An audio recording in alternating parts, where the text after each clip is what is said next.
చేసింది. రాజకీయాలకు దేవుణ్ణి దూరంగా ఉంచాలని, లడ్డూ కల్తీపై కేంద్ర ప్రభుత్వం విచారణ జరిపితే బాగుంటుందని అభిప్రాయపడింది.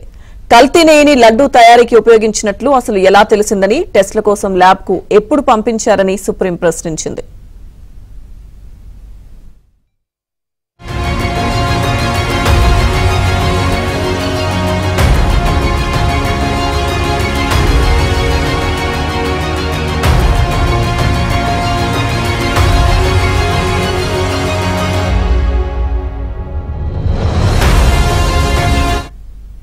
లడ్డూ ప్రసాదాల్లో కల్తీ నెయ్యిని వాడారో లేదో తెలియకుండా సీఎం ఎలా ప్రకటించారని, సిట్ను నియమించాక మీడియా ముందు ఎందుకు ప్రకటన చేశారని ధర్మాసనం ప్రశ్నించింది.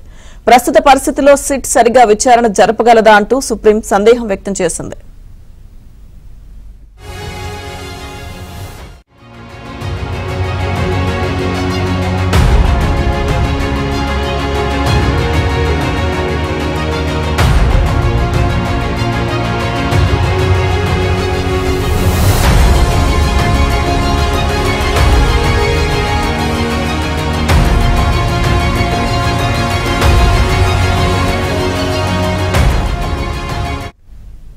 తిరుమల లడ్డూ కల్తీ వ్యవహారానికి సంబంధించి సుప్రీం ధర్మాసనం కీలక వ్యాఖ్యలు చేసింది. ఇదే అంశంపై పూర్తి సమాచారం మా ఇన్పుట్ ఇన్ఛార్జ్ శ్రీహరి అందిస్తారు.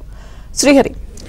లక్ష్మీదుర్గ, శ్రీవారి సంబంధించిన మహాప్రసాదమైనటువంటి లడ్డు తయారు చేసేందుకు వినియోగించే నెయ్యిలో కల్తీ జరిగిందని చెప్పి ఆంధ్రప్రదేశ్ ముఖ్యమంత్రి చంద్రబాబు నాయుడు చెప్పడం, తర్వాత దానికి సంబంధించినటువంటి నివేదికలు రావడం, ఇవన్నీ కూడా తీవ్ర కలకలం రేపుతున్న పరిస్థితి మనం చూస్తున్నాం. కోట్లాది మంది భక్తుల మనోభావాలకు సంబంధించినటువంటి అంశం. సో భక్తులు ఇప్పటికే దీనిపైన తీవ్రంగా ఆగ్రహం వ్యక్తం చేస్తున్న పరిస్థితి. ఇంకోవైపు ఈ అంశం పైన ఆంధ్రప్రదేశ్ ప్రభుత్వం ఏదైతే టీటీడీ సంబంధించినటువంటి అధికారులతో కూడా చర్చించిన తర్వాత సిట్టు నియమించింది. సిట్టు గత ఈరోజు మూడో రోజు తిరుపతి, తిరుమలలో కూడా వారు పర్యటిస్తూ అక్కడ విచారణ చేస్తున్నారు. ఇంకొక వైపు సిట్టు నియామకు సంబంధించిన అంశం కావచ్చు, లేకపోతే ఈ ప్రకటనకు సంబంధించిన విషయం పైన సుబ్రహ్మణ్యం స్వామి కావచ్చు, మాజీ టీటీడీ చైర్మన్ సుబ్బారెడ్డి, మరికొంతమంది కూడా సుప్రీంకోర్టును ఆశ్రయించిన పరిస్థితి. ఈ నేపథ్యంలో దీనిపైన విచారణ కూడా జరిగింది. లడ్డు కల్తీ నెయ్యికి సంబంధించినటువంటి కల్తీ విషయం పైన, కల్తీ జరిగినటువంటి అంశం ఏంటి, కల్తీకి సంబంధించినటువంటి వివరాలేంటి, సో ఈ కల్తీకి సంబంధించిన దాంట్లో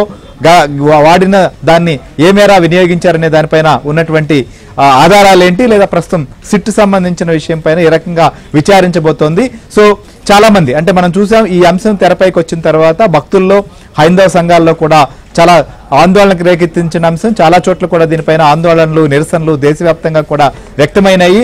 సో ఈ నేపథ్యంలోనే తాము రాజకీయంగా కూడా డ్యామేజ్ జరుగుతుందని చెప్పి వైసీపీ గత శనివారం రోజు కూడా ఆలయాలకు వెళ్లి పూజల కార్యక్రమానికి కూడా పిలుపునిచ్చిన పరిస్థితి. సో ఈ విధంగా రాజకీయ పరంపర కూడా దీంట్లో కలుస్తూ ఉన్నటువంటి పరిస్థితులు మనం చూస్తున్నాం. సో కాబట్టి రాజకీయాలకు కూడా దేవుడిని దూరంగా ఉంచాలనేటువంటి అంశాన్ని కూడా సుప్రీంకోర్టు తన కామెంట్స్ లో వచ్చినటువంటి విషయం. సో అసలు ఇవాళ ఎవరెవరు పిటిషన్లు వేశారు, వారు పిటిషన్లు వేసినటువంటి ప్రేయర్ ఏంటి, సో సుప్రీంకోర్టు దీనికి సంబంధించి ఏ అంశాలను కూడా ప్రస్తావించింది అనేటువంటి దానిపైన మా ఢిల్లీ బ్యూరో చీఫ్ కృష్ణ మనతో పాటు లైవ్ లో ఉన్నారు సిద్ధంగా.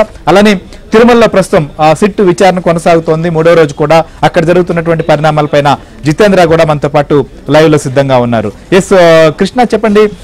సో సుప్రీంకోర్టు ఏదైతే ఇవాళ విచారణ కూడా జరిగింది, కొన్ని అంశాలను కూడా వారు ప్రస్తావించారు. సో ప్రధానంగా సుప్రీంకోర్టు దృష్టికి తీసుకొచ్చింది అంటే ఏంటి, అంటే ముఖ్యంగా ప్రభుత్వం సంబంధించి కూడా ఇప్పటికే సిట్ విచారణ జరుపుతోంది. దాంట్లో ఉన్నటువంటి లోతుగా వెళ్లి దాంట్లో జరిగినటువంటి తప్పులను కూడా వెలికి తీయాలనేటువంటిది ప్రభుత్వం చేస్తున్నటువంటి భావన.